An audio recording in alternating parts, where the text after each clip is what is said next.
Noche. En el profundo y oscuro corazón de la zona ecuatorial, el sol abrasa una sabana con implacable regularidad.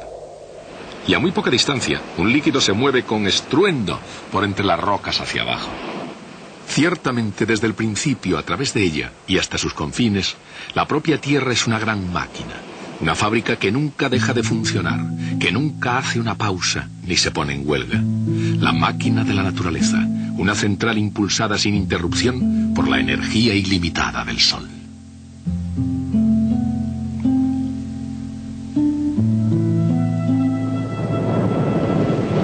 Tanto los vientos alisios de los grandes océanos, como los motores diésel de los grandes barcos que los surcan, todas las máquinas funcionan porque el calor en movimiento puede poner en movimiento a la materia.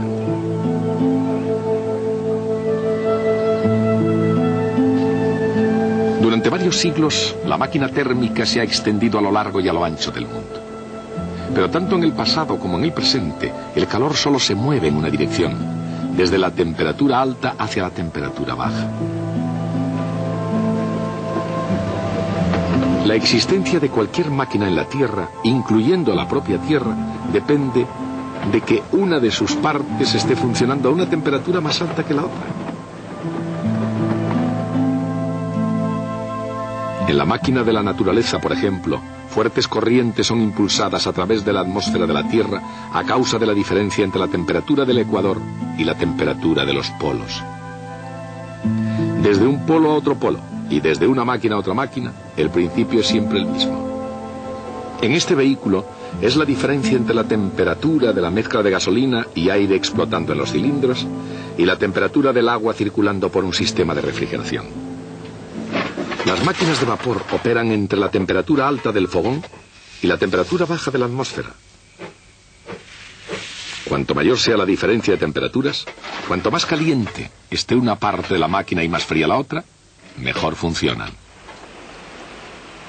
Si deja de fluir combustible y la parte más caliente de la máquina se enfría, ésta se para.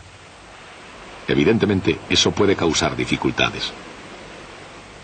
Si todas las partes de la máquina alcanzan la misma temperatura, si cesa todo movimiento y deja de haber vitalidad, la máquina alcanza su estado final, el estado de equilibrio. Desde una perspectiva científica, ¿cuál es el aspecto general? En este cálculo de dinámica molecular, cada par de átomos han sido programados para que actúen entre sí con una auténtica fuerza interatómica. Entonces, ¿qué es lo que sucede realmente cuando un cuerpo caliente entra en contacto con uno frío? La energía térmica se propaga desde el cuerpo caliente al frío hasta que ambos alcancen la misma temperatura. Este es el estado de equilibrio térmico. A primera vista, el equilibrio térmico parece diferente de la idea mecánica de equilibrio estable que impide que un cuerpo caiga. Pero veámoslo más en detalle. Cuando un cuerpo que cae choca con el suelo, cada rebote es menor que el anterior. ¿Y por qué es así? Es así porque la energía cinética del cuerpo, como un todo, se va transformando en el caótico movimiento de los átomos que lo componen. Ese proceso es muy similar al del calor que se propaga a un cuerpo frío.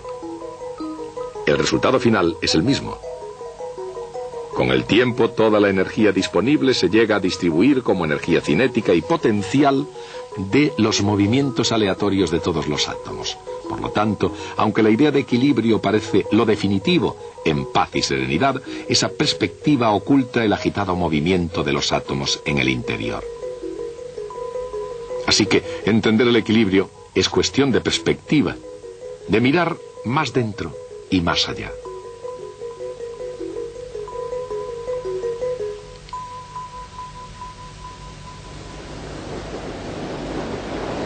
Como el equilibrio es un estado en el que todas las temperaturas son iguales, el equilibrio es un lugar donde ninguna máquina funciona.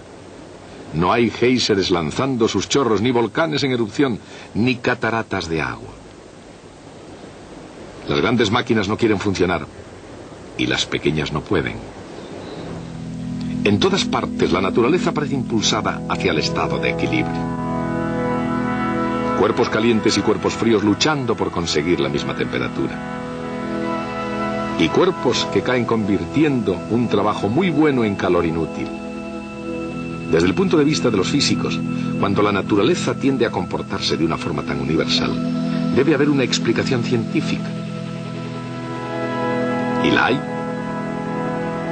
La explicación comenzó como una idea, naturalmente una idea para la construcción de una máquina de vapor mejor.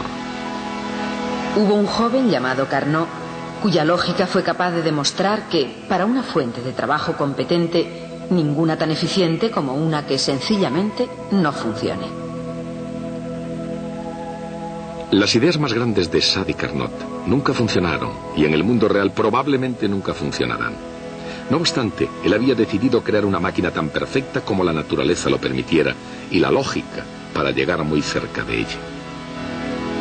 Dada una diferencia de temperaturas, una temperatura alta T sub B y una temperatura baja T sub 0, Carnot diseñó una perfecta abstracción. La máquina de Carnot toma calor Q sub B a la temperatura alta, convierte una parte del trabajo W y expulsa el resto, Q sub 0, como calor a la temperatura más baja. Como el ciclo de Carnot podía funcionar igualmente en sentido inverso, era la imagen de la máquina ideal, la máquina más eficiente que posiblemente las leyes de la naturaleza podían permitir.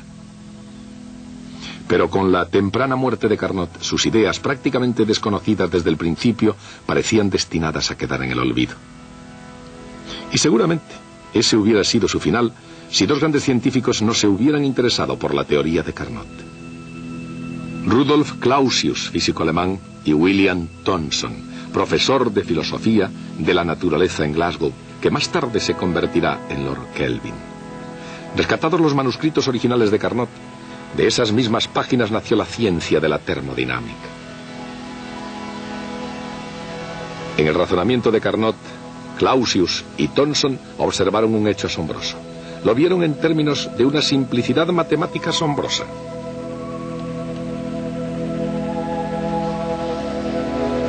En la máquina ideal de Carnot, el cociente entre el calor tomado y el calor desperdiciado era igual al cociente entre las dos temperaturas absolutas necesarias para el funcionamiento de la máquina.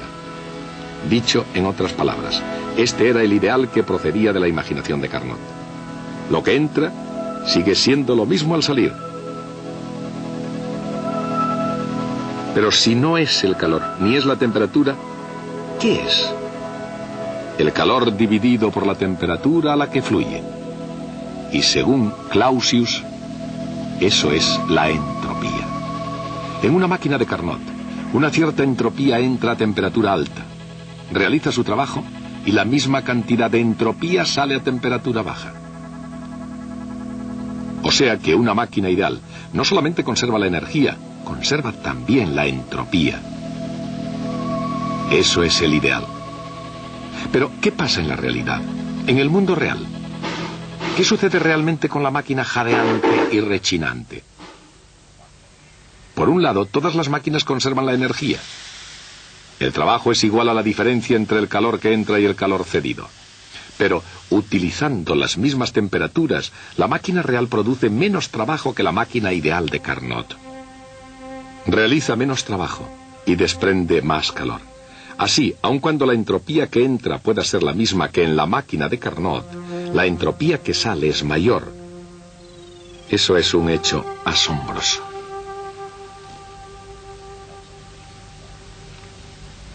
La entropía que sale de una máquina real es mayor que la entropía que entra. ¿Podría eso significar que la máquina real crea entropía de la nada? En realidad sí. Y eso es porque en las máquinas reales el calor que